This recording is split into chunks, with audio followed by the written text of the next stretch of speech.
Okay, today we're going to talk about range, standard deviation, variance, interquartile range, upper and lower quartile. So the first thing that we see here is measured dispersion is how spread out the data is. Okay, so the first thing we talk about is range is when you subtract the smallest value from the largest value. And we'll do examples of that later on. So standard deviation gives us an idea of how the data spreads from the mean. And we'll talk about that in a minute. So if we look at this example here, you can see there's some values starting from 2 all the way up to 10, and there's some values 4 all the way up to 7. So what we've learned before is to find the mean, you can take all of these, add them together, and divide by how much data we have. So we've got 10 data points.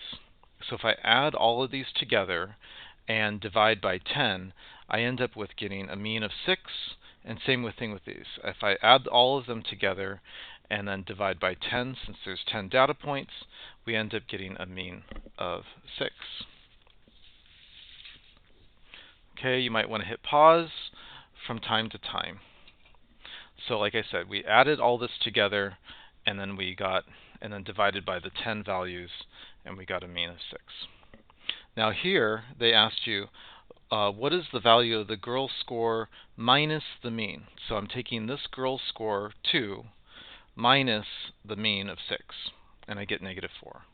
Here I've got the boy's score, which is 4, minus the mean, which is 6, and I get negative 2.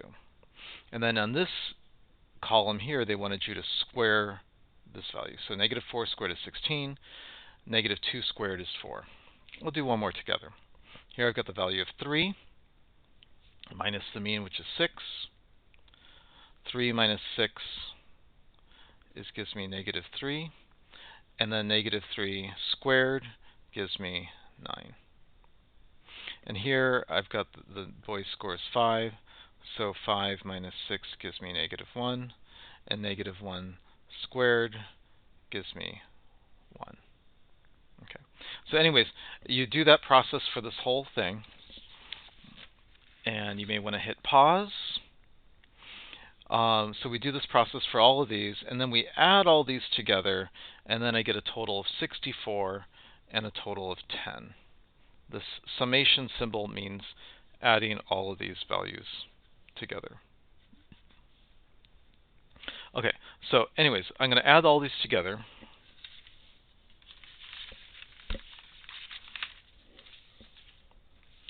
Then, next you find the mean of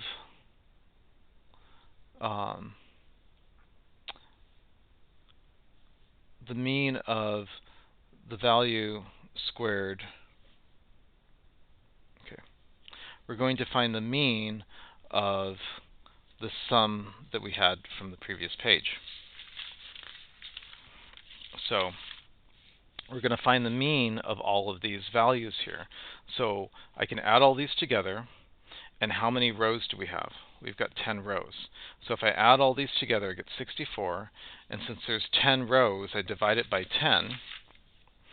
So I have 64 divided by 10, and I get 6.4. And then standard deviation, if I take the square root of these values, the square root of 6.4 gives me this standard deviation. And same thing with the boys' values. I added all these together, and I get 10. And if I take the mean of this, so I've got the total of 10, and we divide it by 10 because there's 10 rows, we end up with a mean of 10. And then the standard deviation of this gives me 1. Okay, so standard deviation is a measurement of how far the data is from the mean. Now we notice here the girls had a standard deviation of 2.5, the boys had a standard deviation of 1. So since the boys' scores are all close to the mean, the standard deviation is going to be a smaller number. The girls' data are kind of spread, which gives you a larger standard deviation. And we can even see here, the girls, the spread of their scores was 2 all the way to 10. The spread of the boys' score was 4 all the way to 7. So the spread is a much smaller spread than here, because the lower and the higher values are further apart. You might want to hit pause or replay to hear this again. Okay. So what does standard deviation mean? It shows how far the data is from the mean. Okay, so from example 5, it asks you to find the standard deviation and the mean, and during class I mentioned please also find the x-min, Q1, the median, Q3, and the max. Okay, and whenever you're looking at the calculator, whenever you see this symbol here, that means standard deviation. Okay, so let's do this one here together. Okay, so I hit stat, I hit enter, and then I need to clear this data. Clear, enter. Go up to there, clear, enter. Okay, let's type this data in. 146, enter 151, enter 158, enter 158, enter 161, enter 149, enter 160, enter 147, enter 158, enter 160, 216, 225, 238. Okay, so I've just put those all in. Stat, arrow over to calc. For one var stats, I hit 1. Now, this is a single list. There's no frequency, so this frequency list needs to be cleared. Okay, so you only have the frequency list there if you've got a frequency given. There's no frequency given. We just have the list. I hit enter, and now it gives me my standard deviation. This little symbol here means, sorry, this is the mean, this is the standard deviation, and then I arrow down, and then I've got my minimum, Q1, median, Q3, and the maximum. So I've written all those values here. Mean, standard deviation, minimum, maximum, Q1, Q3. Now on the next page, you're going to find out that the range is equal to the maximum minus the minimum. Okay, and the interquartile range, we'll talk about that in a second, is equal to Q3 minus Q1. Okay, and all of these values are going to be important for our lesson on Monday. So these are the values that you should get. So you may want to hit pause and check your answer. When you enter these values here, remember that since it's a range from 2 to 3, 3 to 4, 4 to 5, I have to enter the midpoint of that in the column. So let's just do that for fun. So stat, enter, up, clear. So 2.5, 3.5, 4.5, 5.5, 6.5, 7.5, and then 5, 19, 17, 5, 3, 1. Okay, then stat, arrow over to calc, 1 var stat, and I've got the list in column 1 and frequency in column 2. So how do I put that in there? I have to hit second and 2, and now it says L2. I hit enter, enter, and now it tells me all my values. And all of these values should match. 4.2, 4.2, standard deviation 1.1, 1.1. So, and you'll find the min and the max match what was in my calculator as well. Okay, you might want to hit pause. Okay, so as I mentioned before, the larger that the standard deviation is, the farther that some of the data points are away from the mean. Okay, now the interquartile range, which is something we'll be talking about in the next lesson, is when you have the upper quartile minus the lower quartile. Okay, when the data is arranged in order, the lower quartile is the 25th percentile, and the upper quartile is the 75th percentile. Okay, so now variance is when you have the standard deviation and square it. So on the previous page, I put the variance, so I took the standard deviation and squared it, standard deviation and squared it, standard deviation and squared it.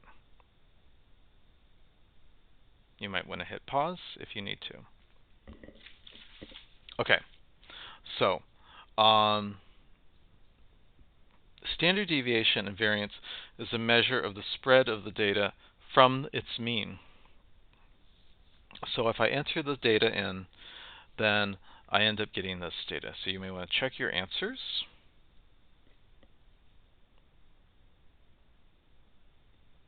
Okay.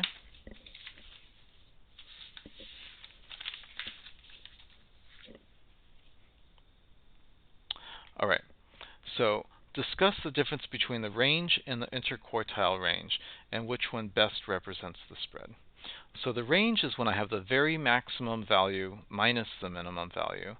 The interquartile range is when you have Q3 minus Q1. And it probably, if you had to compare the two, the interquartile range is probably better because it doesn't account for any outliers. The range is going to have the outliers in it. The outliers are values that are either way too low or way too high in our data. Okay, question. What is spread? So spread describes how similar and varied the data is with respect to a particular value, like the mean, for example. So in our first example, the spread for the data of the girls' scores was larger than the spread of the data for the boys' scores, because the lower and the higher values were much closer together than the lower and the higher values for here. So the spread was bigger for these scores. Okay. Which value do you think represents better spread, the IRQ, IQR, or and why? Okay, I've already talked about that with outliers. Okay, for data set D, do you think the values of the GDC are exact or approximate? So I would say they're approximate because age is a continuous data point. It's not discrete. When you pick a particular age, you can be that age for quite some time.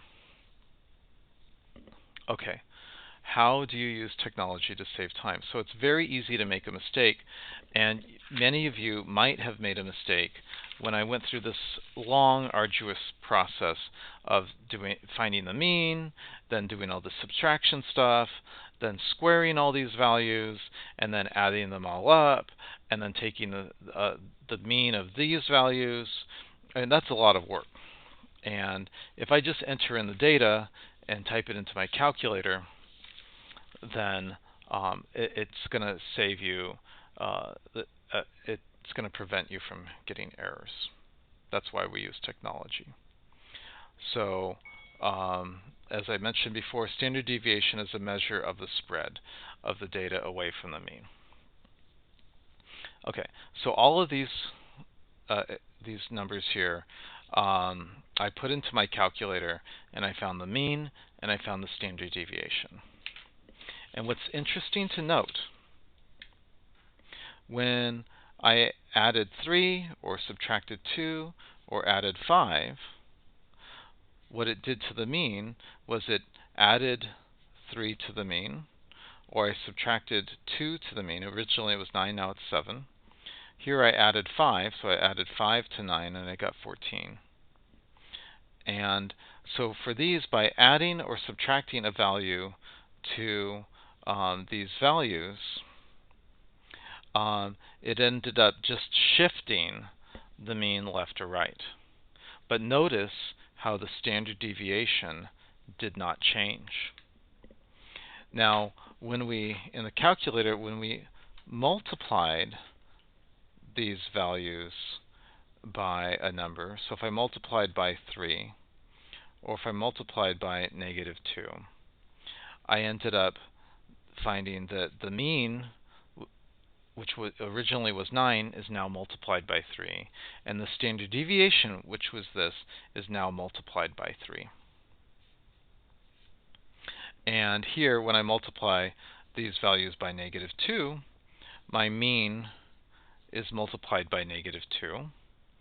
And the standard deviation is multiplied by -2. And same thing here. If I multiply by 0.5, then this value here gets multiplied by 0.5, and this value here gets multiplied by 0.5. Okay, so this was a really good investigation because it comes up with these things. So you may want to hit pause if you need to, or go back and hit pause if you need to. So by adding or subtracting a number, if the mean, you just add and subtract that number to the mean. The standard deviation stays the same if you add and subtract a number.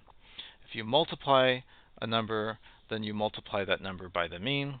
If you multiply the data by a particular number, you're also multiplying the standard deviation by that mean.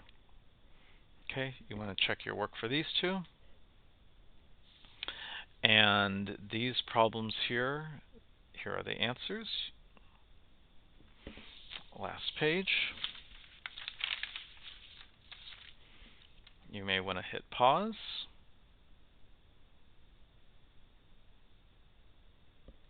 Okay, and then the last question,